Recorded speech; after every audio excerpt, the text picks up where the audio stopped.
નમસ્કાર મિત્રો, તો સ્વાગત છે તમારું દેવ ન્યૂઝવાલા ચેનલમાં। તો મિત્રો, આજે આ વિડીયો હું લઈને આવ્યો છું એવી છોકરીઓ માટે લઈને આવ્યો છું કે જે રાત્રે ફરવા જતી હોય, કાં તો પછી અત્યારે હાલ જો નવરાત્રિ ચાલી રહી છે તો નવરાત્રિમાં જે પોતાના ફ્રેન્ડ સાથે ફરવા જતી હોય અને જે પોતાના ઘરને બતાવ્યા વગર કોઈની સાથે જતી હોય, તો આવી દરેક બહેનોએ આ વિડીયો જુઓ તાકે તમને ખબર પડે કે હાલ આપણે આજુબાજુ શું થઈ રહ્યું છે અને કેવા કેવા લોકો અત્યારે ફરી રહ્યા છે। તો મારી દરેક બહેનોને નમ્ર વિનંતી છે કે આ વિડીયોને પૂરો જુઓ અને આ વિડીયોની જે હું ઘટના કહેવાનો છું તે ઘટનાને જુઓ, પછી તમે વિચારો કે જે હાલ તમે ફરી રહ્યા છો, કાં તો તમે તમારા બોયફ્રેન્ડ સાથે કે તમારા ફ્રેન્ડ સાથે રાતે એકલા ક્યાંય પણ જાઓ છો તો તમારે સાવચેતી રાખવી જોઈએ। શું સાવચેતી રાખવી જોઈએ તે માટે આ વિડીયોને પૂરો જોજો અને ચેનલને સબસ્ક્રાઈબ કરવાનું ભૂલતા નહીં મિત્રો। તો હાલ નવરાત્રિ ચાલી રહી છે, તો નવરાત્રિના બીજા નોરતે વડોદરાના ભાયલીના આજુબાજુથી એક એવી ઘટના સામે આવી છે, જે ઘટનાને સાંભળીને તમને ખબર પડશે કે હાલ આપણે આજુબાજુ કેવા લોકો છે અને આપણે કોઈની સાથે રાતે એકલા જઈએ છીએ તો આપણે કેવી કેવી બાબતોનું ધ્યાન રાખવું જોઈએ। તો મિત્રો, ભાયલીની આજુબાજુ એક ગરબા ગ્રાઉન્ડ હતું, ત્યાં એક 16 વર્ષની સગીરા કે જે ગરબા રમવા આવી હતી અને તે તેના બોયફ્રેન્ડ સાથે રાત્રે 11:15 વાગે બાઇક લઈને ગરબાનું ગ્રાઉન્ડ છોડીને બંને એકલા કોઈ રોડ ઉપર જાય છે અને કોઈ ઝાડ નીચે બેસે છે અને તે વાતો કરતા હોય છે। તો ત્યારે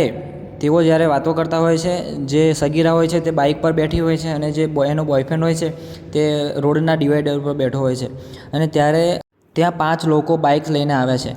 તો તે લોકો આવે છે તો એમાંથી કોઈ પૂછે છે કે તમે ક્યાંના છો, તમારા પપ્પાનો નંબર આપો, અહીંયા શું કરો છો, આ બધું પૂછે છે। તો ત્યારે સગીરા અને તેનો બોયફ્રેન્ડ જવાબ આપે છે કે અમને માફ કરી દો, અમે અહીંયાથી જતા રહીશું।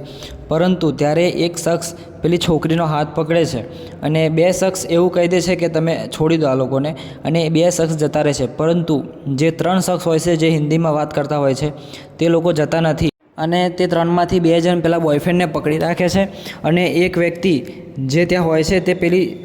સગીરા ઉપર દુષ્કર્મ આચરે છે અને તેને એ દુષ્કર્મ આચર્યા બાદ બીજો શખ્સ આવીને દુષ્કર્મ આચરે છે અને પેલા 2 જણા પેલા બોયફ્રેન્ડને પકડી રાખે છે। આ રીતે પેલા છોકરાને પકડી રાખીને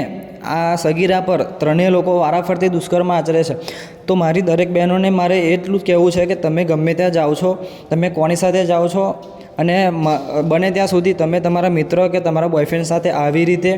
એકલા કોઈ પણ જગ્યાએ ના જશો, કેમ કે અત્યારે હાલ એટલા બધા જ કિસ્સાઓ આવ્યા છે સામને કે જેમની તમે વાત તમે સાંભળશો તો તમને એવું થશે કે નહીં યાર, આટલું બધું ખરાબ સ્થિતિ સર્જાઈ રહી છે। તમે ન્યૂઝમાં જોશો તો તમને ખબર પડશે કે ગુજરાતની અંદર રોજના 5 થી 6 કેસ એવા રેપના આવે છે કે જે નાની નાની છોકરીઓને આવી 16 વર્ષની, 20 વર્ષની, 10 વર્ષની, 5 વર્ષની છોકરીઓ પર કેટલા રેપ કેસ થઈ રહ્યા છે। તો આપણી સરકાર આના પર કોઈ એવો સખત સજા કે એવું કોઈ એક્શન લેતી નથી, જેના કારણે આ રોજબરોજ વધતું જ જાય છે।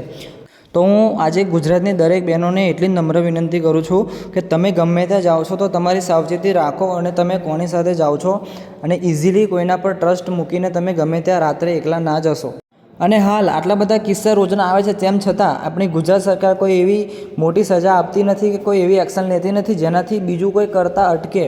અને આના કારણે જ વધારે લોકો રોજના રોજ વધતા જાય છે। અને હાલ હમણાં જ એક દાહોદનો જે કિસ્સો બહાર આવ્યો છે એના પરથી હું ગુજરાતની દરેક માતાઓને એટલું જ કહેવા માગું છું કે તમે તમારી નાની બાળકી હોય તો ઘરે એકલા મૂકીને ના જશો, કોઈના વિશ્વાસે મૂકીને ના જશો, આજુબાજુના કોઈ પણ લોકો હોય તેમના વિશ્વાસે પણ નહીં મૂકવું। તમને નમ્ર વિનંતી છે કે તમારી બાળકી હોય તો તમે તમારે એની સાથે રાખો, ગમે ત્યાં જાઓ તો એને સાથે લઈ જાઓ, કેમ કે અત્યારે કોઈના પર વિશ્વાસ કરવો એટલો સારો નથી।